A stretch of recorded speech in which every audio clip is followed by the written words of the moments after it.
Estamos ocupados en el aspecto número 34 del trabajo de Dios en el Nuevo Testamento y usamos como base Romanos 16:20, que dice: y el Dios de paz aplastará en breve a Satanás bajo vuestros pies. La gracia de nuestro Señor Jesucristo sea con vosotros. Nosotros sabemos que Dios está trabajando para aplastar a Satanás debajo de los pies de la iglesia. Este versículo está al final de Romanos. Nosotros podemos darnos cuenta que todos los 16 capítulos de Romanos sirven para explicar cuál es la condición del hombre aquí en la tierra y cómo Dios, esa condición del hombre, para ayudarlo a entender, usó al apóstol Pablo escribiendo estos 16 capítulos para que el hombre entienda cuál es su condición ante Dios, tanto judíos como gentiles y aún la iglesia. Porque uno debe de saber la diferencia entre el mundo, Israel y la iglesia. Así la clasifica Dios en este libro de Romanos. Pone por un lado a los judíos, pone por otro lado a los gentiles, que son gente sin convertirse a Dios, y pone a la iglesia, que es el grupo de gente convertida a Dios. Y el libro es tremendo porque revela secretos y misterios de Dios profundos, y al final pone a una iglesia como un cuerpo, o sea, una iglesia que vive corporativamente.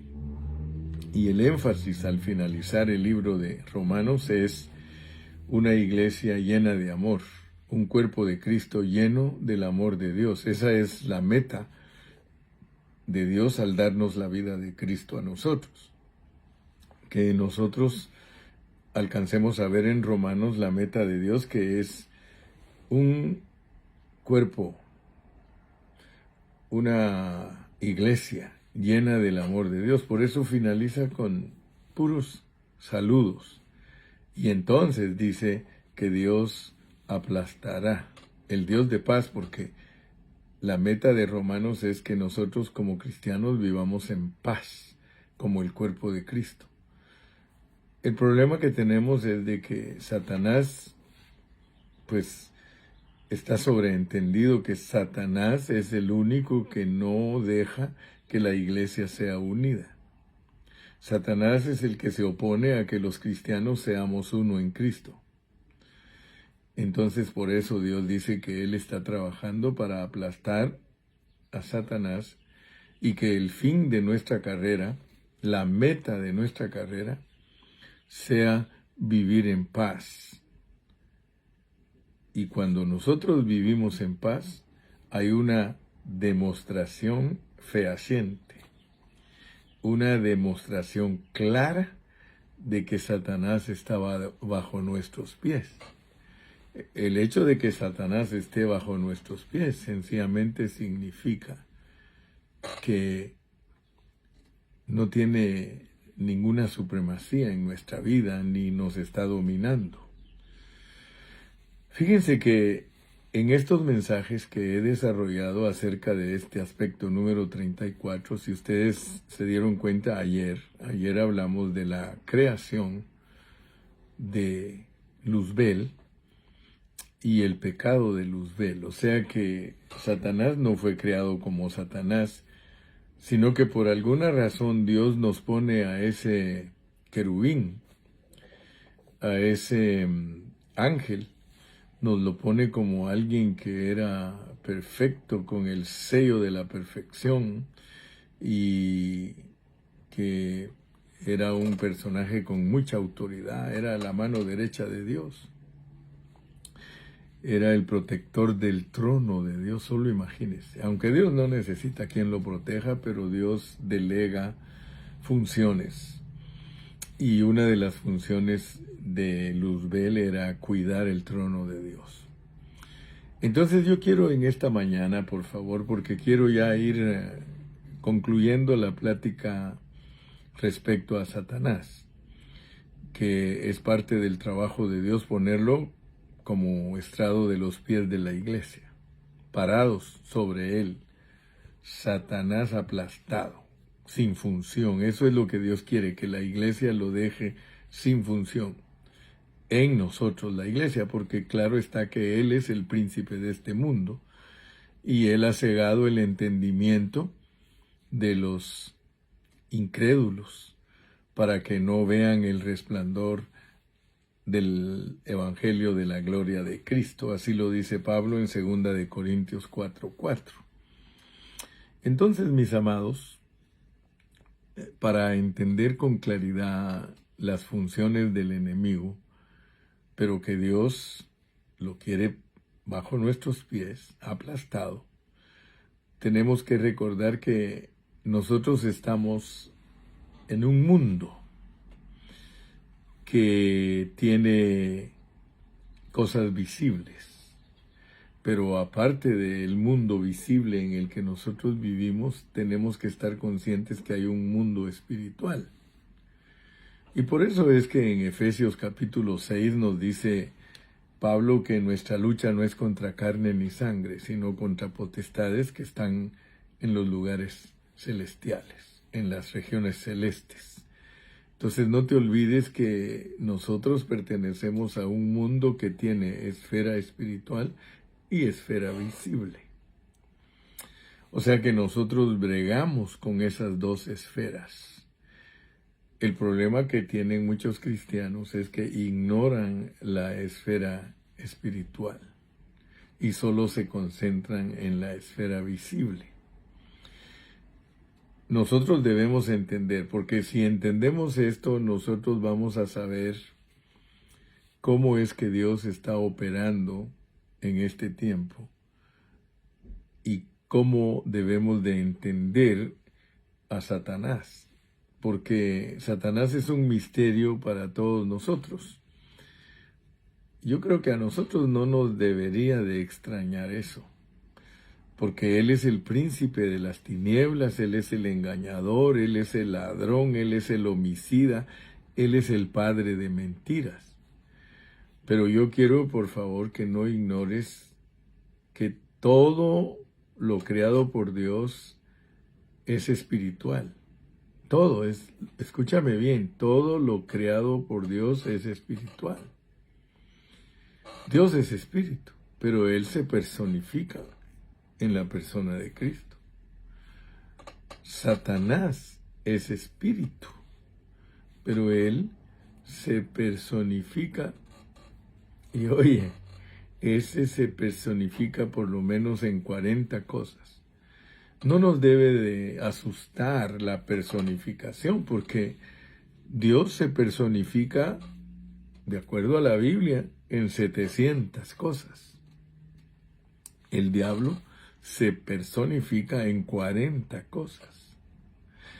Y nosotros los hombres, escúchame bien, nos volvemos la personificación, sea de Dios o sea del diablo.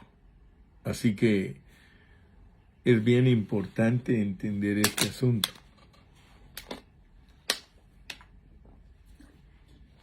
Tú y yo bregamos con dos esferas. Nunca te quedes solo con la esfera física. La esfera espiritual es más elevada que la esfera física. Nosotros somos una realidad en la esfera espiritual. Perdón. Y somos una sombra en la esfera física. Entonces tú tienes que pedirle a Dios que te abra tu entendimiento, porque tú existes en la esfera espiritual, pero también existes en la esfera física. Lo mismo que Dios. Y el diablo hace lo mismo. Porque Satanás es un espíritu. Dios es un espíritu. y tú eres un espíritu. Algunos no entienden estas cositas, pero si nosotros logramos entenderlas, entonces Dios nos va a abrir nuestro entendimiento para que podamos ver con más claridad el propósito eterno de Dios. Nosotros ya sabemos que Satanás fue creado como un ser perfecto, pero se corrompió y soberanamente es Dios el que hizo eso, porque él se volvió el adversario de Dios. Pero aún siendo el adversario de Dios, y esto debe de sorprenderte, aun cuando Satanás es el adversario de Dios, Dios lo usa para perfeccionarnos a nosotros. Ahora, quiero que pienses bien lo que está hablando el hermano Carrillo, porque Dios tiene acceso a la esfera espiritual, es decir, ahí es su hábitat. Tenemos que entender lo que es el hábitat angelical. En ese hábitat, ahí está Dios. En ese hábitat, ahí está Satanás. Y en ese hábitat, ahí estamos nosotros. Solamente que el hombre no ha entendido que de acuerdo, pues, a la revelación de Dios, lo que yo te estoy hablando es Dios el que lo dice, no es un invento mío. Dios vive en la esfera espiritual. Satanás vive en la esfera espiritual. Nosotros vivimos en la esfera celestial. ¿Cómo? ¿Acaso no dice la Biblia que nosotros estamos sentados juntamente con Cristo en los lugares celestiales? Lo que pasa es que nuestra mente humana no puede discernir nuestra dualidad. Nuestra mente humana no tiene la capacidad para entender que usted existe en la vida espiritual. En la vida espiritual usted está con Cristo, porque Cristo está en la vida espiritual. Por eso Él económicamente está sentado en el trono. Está a la diestra de Dios. Pero la Biblia no te niega, la Biblia dice que tú estás sentado juntamente con Cristo en los lugares celestiales. Eso, vuelvo a repetirte, tu mente humana no lo discierne. Pero si te vuelves a tu espíritu, entonces vas a entender lo que estoy hablando. Porque Satanás aparece en el cielo. Tú sabes que en Job, él aparece en el cielo y le preguntan de dónde viene. Y él claramente dice, yo vengo de la tierra.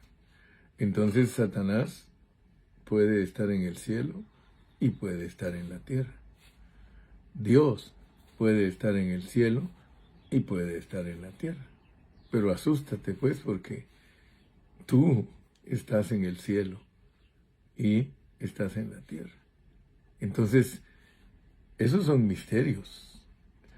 Eso es tremendo, hermano, porque tú crees que solo estás aquí. Pero tú y yo no solo estamos aquí.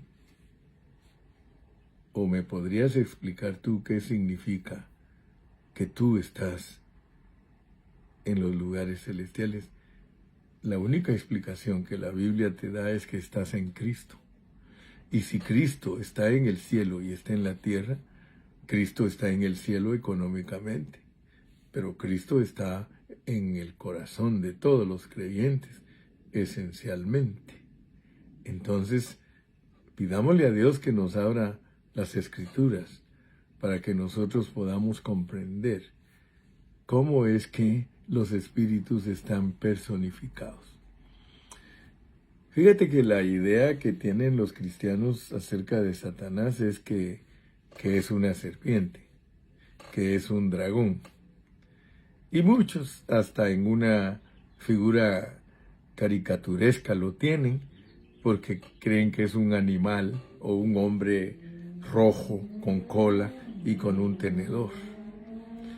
Pero yo quiero decirte que si tú entiendes que los espíritus se personifican, tú tienes que entender que cuando en Génesis se nos habla de una serpiente que habló con Eva, es el animalito ese que Dios usó para hablar con Eva.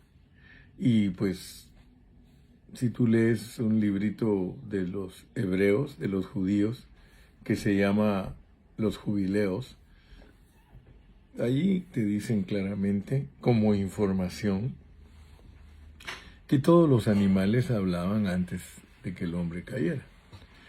Entonces, no era nada raro para Eva que una serpiente le hablara. Es más, la serpiente fue degradada porque se volvió un animal que ahora se arrastra, pero de acuerdo a las explicaciones que hay en todos esos libros que sirven de información, caminaba parada y tenía pies, tenía sus extremidades inferiores. Y cuando abren a las serpientes aquí en la parte así de las faldas, ahí tiene escondidas las patas, porque la maldición de Dios fue que se arrastraría, caminaba erguida, y todos han oído esas historias. Pero yo quiero pues que tú veas que si nosotros creemos que esa serpiente es Satanás, que las serpientes que andan arrastrándose son Satanás, no, se personificó en esa serpiente. Pero él no solamente se puede personificar en una serpiente. Asústate porque los fariseos, el Señor les dijo que eran generación de víboras. ¿Por qué? Porque el Señor hizo alusión a el hablar de los fariseos. El hablar de los fariseos era un hablar corrupto, un hablar torcido, un hablar engañador. Ellos engañaban al pueblo, porque ellos les decían a los judíos que era de Dios hacer estas y estas cosas, pero era una palabra mezclada, no era una palabra pura la que ellos aprendieron a hablar. Lo mismo sucede hoy día. La esposa de Satanás es Babilonia, la cual es confusión, porque el Satanás lo único que sabe hacer es engañar y confundir a toda la gente. Entonces, claramente se puede ver que al final de la Biblia hay dos esposas. Está la iglesia como la esposa de Cristo que habla la verdad, y tenemos que hablar la verdad, y tenemos que aprender a hablar la verdad, porque la esposa de Satanás es la que habla mentira, y nosotros podemos ser usurpados por Satanás si no tenemos cuidado, y en vez de predicar un evangelio puro, vamos a resultar como la Iglesia Católica, que predica un evangelio lleno de mezclas y de conceptos ortodoxos. O sea que las enseñanzas bíblicas que usted escucha en muchos grupos son la mezcla de enseñanzas paganas antiguas con enseñanzas bíblicas. Muchos maestros de la tradición ortodoxa, que son intelectuales y teólogos con títulos de doctores, Pablo lo advirtió. Pablo dijo que cuando él partiera, que vendrían lobos feroces y que no iban a perdonar al rebaño, y que de entre ellos mismos se levantarían algunos hablando cosas perversas para arrastrar a los discípulos tras ellos. Por tanto, hay que estar alerta. Y Pablo, ahí en el libro de los Hechos, él dice: yo no he cesado día y noche de instruiros, dice, día y noche. Él pasó enseñando por 3 años, enseñándoles a los hermanos todo lo concerniente a la palabra del Señor, ¿sí? Día y noche, dice, no ceso o no cesé de amonestarnos a cada uno con lágrimas. Eso está en Hechos capítulo 20, versículos del 29 al 31. Y todos nosotros históricamente sabemos que no pasó mucho tiempo antes que la mayoría, si no todos los llamados padres de la iglesia, cumplieron esa profecía de Pablo. O sea que hombres de Dios los torció Satanás. Hermanos, es muy fácil torcerse y resultar enseñando cosas que Dios no nos ha mandado. Entonces, por favor, yo quiero que le quede bien clarito a usted, mi hermano, que nosotros bregamos con dos esferas. Nosotros bregamos con la esfera espiritual y con la esfera visible. Y todos tenemos acceso, tanto Dios como Satanás y nosotros tenemos acceso a ambas esferas. Nosotros funcionamos en Cristo en la vida del Espíritu. Y aquí en la tierra tenemos a Cristo dentro de nosotros como nuestra esencia. Entonces nosotros tenemos acceso en las dos esferas. Y no nos maravillemos, pero en el libro de Job nos enseñan cómo Satanás está en la esfera celestial acusando a Job y cómo aquí en la tierra anda viendo a quien devora. Y debemos de entender pues que esos 40 nombres que le aparecen a Satanás en la Biblia lo describen tal como él es, y algunos de esos nombres, algunos de esos 40 nombres, yo tengo aquí notas, porque tenemos que consultar muchas veces nuestras notas.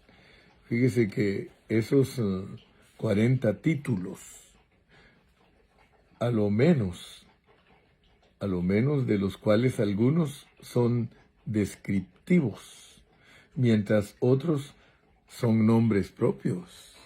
O sea que él tiene nombres descriptivos y nombres propios. Entonces tenemos que poner atención a la personificación, porque él se personificó en una serpiente, él se personifica en un dragón, él se personifica en un anticristo, él se personifica en una bestia. Es más, un día se personificó en Pedro. Y yo quiero que ustedes vean que la forma en que Satanás se personifica es en la forma de hablar. Por eso la serpiente habló en una forma que era en contra de la voluntad de Dios. La serpiente vino a platicar con Eva para engañarla y le dijo, ¿con qué Dios os ha dicho? No, le dice, sabe Dios que el día que comáis de ese fruto seréis iguales a Él. O sea que no solamente la engañó, sino que le dio ideas de buscar cómo ser superior a Dios, lo cual es el pensamiento de Luzbel. El pensamiento de Luzbel era engañar a todos los ángeles a que lo apoyaran, a no estar contentos ni conformes con la autoridad de Dios, sino establecer su propia autoridad. O sea, es bien dicho, como muchos maestros de la Biblia lo han escrito, que el pecado de Luzbel era independizarse de Dios. Y eso es lo que Satanás le inyectó a Eva, que se independizara de Dios, porque ella podía lograr lo que es Dios sin depender de Dios, lo cual es una mentira. Entonces, gracias al Señor, mis hermanos, que podemos entender que Dios está trabajando para que Satanás esté debajo de los pies de la iglesia, lo cual significa que lo tengamos totalmente aplastado. O sea, que no tenga la influencia que él tiene con el mundo, con los pecadores, que con nosotros no tenga tal influencia, que no nos volvamos nosotros su personificación. Nosotros sabemos que él es el adversario, pero aún así Dios lo dejó operando y él puede engañar, él puede hacer daño, él es asesino, él es mentiroso, él es alguien que representa todo lo negativo, adversario de Dios. Pero sin embargo Dios lo usa para perfeccionarnos a nosotros. Entonces, démosle gracias al Señor en esta mañana por esa gran bendición de que Dios nos está abriendo los ojos. La clave es esa. La clave es que usted entienda que todos los espíritus se personifican. Dios es espíritu y se personifica. Satanás es espíritu y se personifica. Pero ya saque pues la idea de que el Satanás es algo metafórico o algo como parábola o como alegoría, porque tenemos que entender que él es un personaje caído, que es el ejecutor del mal. Entonces ya de esa manera vamos a entender entonces que muchas cosas Dios las pone como metáfora para entender las verdades espirituales que están detrás de todas esas metáforas. Le doy gracias a Dios, hermano, porque a mí Dios me abrió mi entendimiento para que me diera cuenta que Génesis es una metáfora de asuntos espirituales. Y es por medio de esa forma de ver la Biblia que yo descubrí la creación de Dios, la hechura de Dios y la formación de Dios. Que Dios me lo bendiga, y si en caso mañana tengo que continuar un poquito más para entender el asunto de todo lo negativo de Satanás, pues me extenderé más, y si no, pues voy a pasar al aspecto 35, porque quiero terminar. Son 42 aspectos. Ore por mí para que Dios me ayude y que yo le pueda ministrar a usted una palabra pura bajo contexto. Que Dios me lo bendiga y me lo guarde. Hasta mañana.